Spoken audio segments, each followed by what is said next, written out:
morning, everybody. How's it going today? It's so great to see such a great audience and so many people here today. So, a couple of years ago, when I was entrusted with leading Arduino innovation, I had a long chat with one of the Arduino co-founders, and he told me something that I still think about almost every day. What he told me is that Arduino DNA has never been and will never be about making the most powerful technology, making the most powerful hardware, making the most powerful tools, but it was all about making technology radically accessible to everybody and to anybody in the world. And when it comes to Edge AI and when it comes to AI in general, one of the main challenges that we are seeing as the pace of innovation in this technology is so fast is that we get people risk of being left behind. We believe at Arduino that technology, and especially AI, should empower people, not intimidate people. But too often what we are seeing is that AI is locked down layers and layers of complexity that are brought in front of developers with the idea of making the latest and greatest available to everybody. Our mission at Arduino, though, is, and has been from the very beginning, Arduino has turned 20 today, this year. And our mission from the very beginning has always been about enabling everybody to enhance their lives, by giving them access to digital technologies. And we believe, and I believe that, in the same way that for the last 20 years, we have, been on a journey to try and, really lower the access bar to electronics, to coding, and to education in STEM. The challenge for the next 5, 10, 50 years is to make AI usable, understandable, to make it valuable to anybody, whether they are in the classroom, they are in the factory floor, they are in a lab, they are in space, they are just using at home, using some product.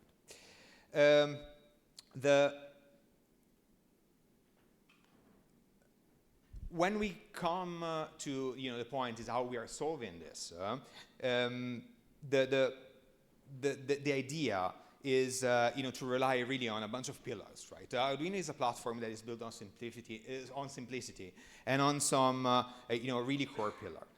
In the last 20 years, we built an amazing community, and today we count almost 35 million active developers across the world, and we are adding more than 1 million developers every year, especially in emerging countries. 1.5 million of these developers are actually students that every year through curricula are getting their first taste of the newer technologies, and of course these students are more and more already used to having a smartphone, having devices at home, right? And so they are much more the requirements that they have, right? And the need that is there to make them engaged. The bar is higher and higher for us. But still, we want them to understand the technology, not just to be mere users of it. And then enterprises, right?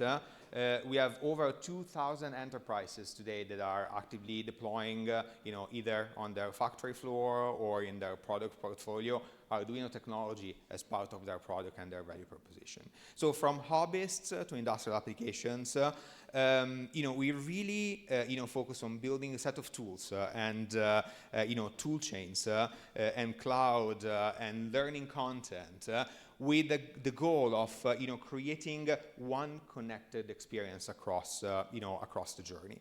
What we built is, what I like to think as, modular, but at the same time cohesive, stack. Something that encompasses and spans, from hardware to firmware, from software to cloud, but includes, learning experiences and content and places where people can go, ask questions, share their knowledge, and be able to engage with each other. Is a set of tools that people can use to prototype, but at the same time is the same set of tools that people can use to scale and go in production with it.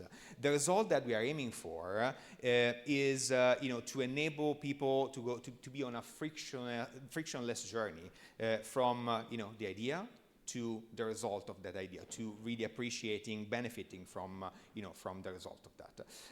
There is a concept that I think that explains that that I like to call abstraction without obfuscation. This is a core principle that I try to put in everything that we are doing at Arduino. The idea here is abstracting the complexity of the tools, but not hiding the logic behind those tools, right? One key element is that we want developers to always feel in control of what they are doing. Whether they are beginners, and so they get access to the the easy experience, but also when they get more expert and they want to get deep into what they do. They want to kind of open up right the hood and see exactly how the sausage is is made. What we want to do here is to build systems that are intuitive on one side, but something that people can open, can understand, and can even modify as deep as they want if they choose to do that, if they want to do that. And this is why almost everything that we do is released also as an open source project, right? Not only for enabling people to understand what's inside, but also to empower them to be able to take it from there, take full control to the point of being able to completely modify everything from the ground up. I talked about journey. When it comes to AI, to edge AI, the goal that we have is really to set people on a journey, right? And the journey of a developer through AI, we believe is based on 4 different steps. First is about trying AI. Everybody, I'm not talking about this room, of course, but everybody out there is talking about AI. Very few of them are actually using AI. Even fewer are understanding AI, and just a very small fraction of them is really doing AI for real. So the first step is trying. What we want is provide a way to present no code required experiments so that people can just consume, try in order to really appreciate what what AI is about. But then we want them to understand AI. Right? And so we want to make available for them, for example, pre-trained models, right, in order to really appreciate the output of AI, what the AI is capable for. But that's just half of the journey. The next step is to take control. Right? We want them to be able to train AI, not necessarily starting from scratch. Right? Starting from a pre-existing model, being able to either fine-tune it or improve the model, or provide them with all the tools that they need in order to feed their own data, in order to train a brand new model that is unique to them from scratch. The final step, which is also the most important step, is actually make something with AI. Right? Arduino was originally one of the companies that created the maker movements, right? And we think about makers as kind of geeks in a basement, right? But makers are people who make stuff, right? Everybody's a maker. If you make stuff, you're a maker, right? Whether you are a scientist at NASA, you are an R&D director at automotive manufacturer, or you're just someone at home that just want to automate your shades. The thing about it's not just about the journey. It's about flattening the learning curve. It's about really scaffolding this journey in a way so that people can go along in the journey, keeping their confidence intact. There are a few pillars, right? And that's now go into the details of what we do in order to enable this vision, right? It's all based on 3 areas. One is about hardware. right, is really having a portfolio of AI and ML ready hardware that people can just get and buy without the need of building something from scratch. Is about the openness of being able to support not just the models and the technology about AI that we provide, but an array and an open ecosystem of models, AI frameworks, and so on. And then software and tools, right, that are cloud native and can really support users and developers throughout the entire journey. So let's take a look at each one of them in detail. The funny thing is that every time that I talk to someone that knows the Arduino name, every single one of them thinks that Arduino makes only one product, the old 8-bit Arduino Uno microcontroller, right? This is actually just a part of the portfolio of products that at Arduino we actually make and sell every year. And if you see, we kind of span across almost every MCU architecture that ARM has ever kind of published. And over the last 3 years, we actually went beyond MCU, and we actually started to ship MPU and even hybrid MCU and MPU devices, right? The thing is that the entire portfolio at Arduino is AI and ML capable. So it's not not anymore the times of that tiny but great microchip microcontroller, right? But it's really making available to everybody the hardware platform that is best suited to address the use case and to, at the end of the day, right, achieve the that vision that they have in mind. Whether they're doing TinyML or they want something more powerful that is Linux-based, we got it covered. And this is not just part of the portfolio, but it's also what we have today, right? You will see in the next few months, in the next couple of years, the pace of innovation at Arduino is just accelerating, and you will see new hardware, new form factors that will be, of course, more and more designed with, AI, generative AI, computer vision, audio inference, speech to text, in mind as, core scenarios. Then software and, specifically framework. Developers don't want, and we don't want them to be locked in proprietary tools. They don't want, and we don't want them to be locked into a single tool. And this is why this is just a very tiny example of some of the frameworks that we supported Arduino out of the box. Some of them are kind of open source frameworks. Some are commercial platforms.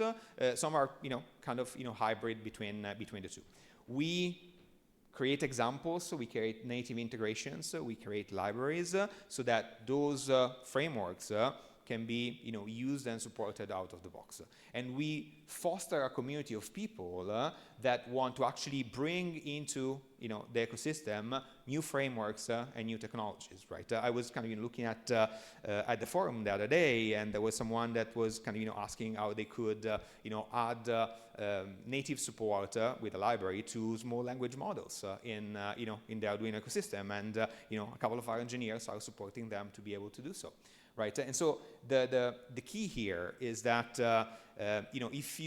if developers bring their own workflow, we amplify them. If they are looking for a framework and a workflow, we support them and we provide with examples in order for them to understand what's best. Right? Whether it is an OpenMV framework to do computer vision of super tiny MCU-based camera, or they want something a little bit more refined on a GIMPulse that they want to take a base model and train with their data set in order to do face recognition, right, and recognize one specific person and not just that is a person. Then the third pillar, I would say, literally last but not least. Next generation cloud native developer tools. Let's face it, we don't live off of native applications. I don't know about you guys, but my life is running through Google Chrome or Microsoft Edge or Chromium, whatever is the browser of your choice. And the idea for us is really to provide and support and grow a vast array of tools that can be accessed. No, doesn't matter what type of computer, what type of machine, what type of form factor device you actually have. So from low code to no code tools to developer, to the ability to deploy the code from a single device to deploying at scale with fleet management and over-the-air updates if you have a fleet of devices that are deployed in the field, but also having devices that once are connected can be connected to the internet, can send data right to the cloud, not just for remote monitoring, predictive maintenance, and so on, but also to collect data, and the same data that is then used to retrain the AI, to fine-tune AI models, and so on, right?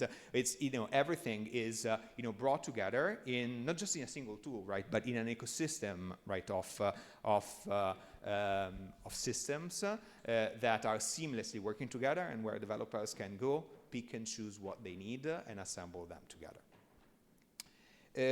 Part of these tools, talking about the AI, we are actually starting this year featuring something new, which is an AI assistant, right? And this is really AI doing AI, right? It gets a little bit recursive. We introduced the AI assistant a couple of months ago, and is again embedded into the Arduino toolchain on the cloud.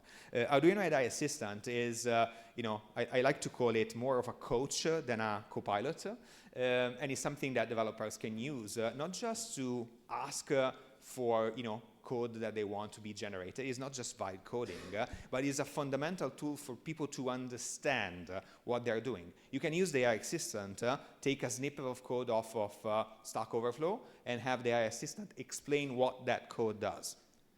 You can have your code that you wrote, it doesn't work, it doesn't compile. You can ask the AI assistant to analyze the code, understand what's wrong, and fix it, and suggest fixes for you.